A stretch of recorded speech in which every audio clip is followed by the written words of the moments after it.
beginning? Where does it end?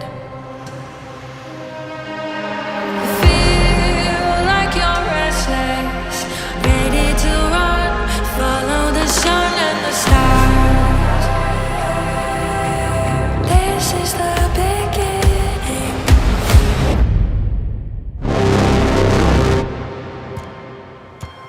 Where does it end? This is the beginning. Where does it end?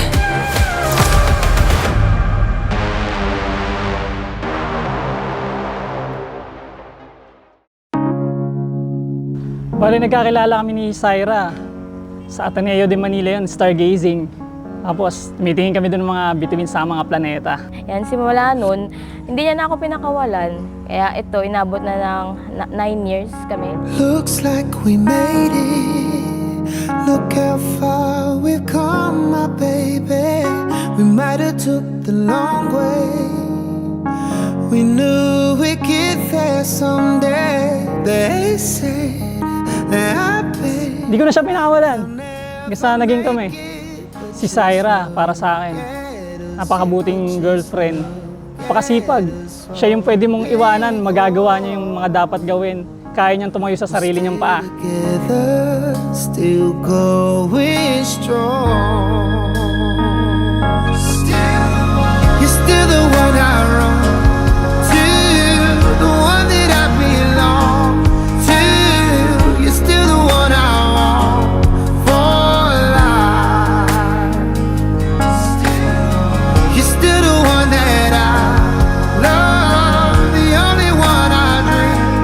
Oh, you're still the one I kiss goodnight. Si Francis po, yung isa sa nagustuhan ko sa kanya, yung sense of humor niya.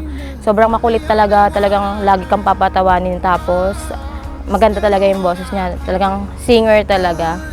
Tapos, ipagtatanggol ka talaga niya, hindi ka niya iiwan. Ain't nothing better. We beat the odds together. Syra, congratulations. Unang-una, congratulations sa ating dalawa. Ngayon, officially, magiging Mrs. Arnaez ka na. Babe, ito na yung araw na para sa atin. Yung tinakda tayo ni Lord para sa isa't isa. I love you. Lahat ng mga struggles na napagdaanan natin, lahat ng mga bagay na hinayaan ni Lord na mangyari, ito na siya, nagbubunga na.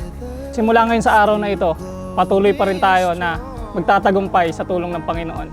Mahal na mahal kita. You're still the one I run to, the one that I belong to. You're still the one I want for life. Kayo mga babae, magpasakop kayo sa inyong kasawang lalaki sapagkat sila ang ulo ng tahanan kung paano si Yesu Cristo ay ulo ng iglesia.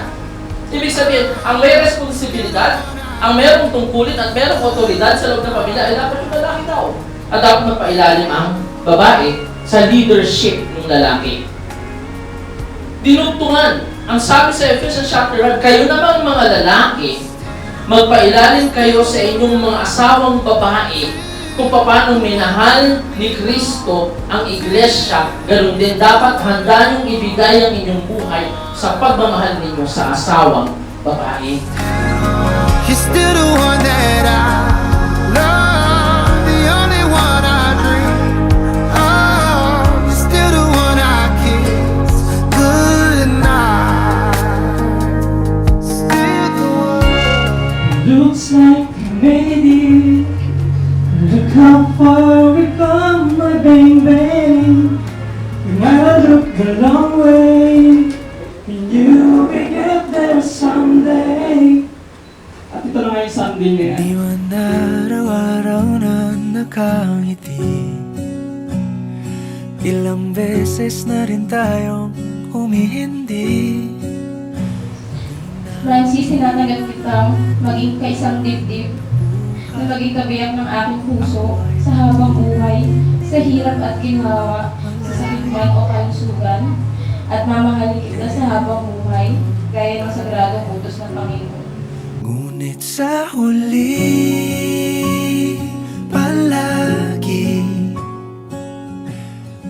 Babalik pa rin sa yakap mo hanggang sa huli.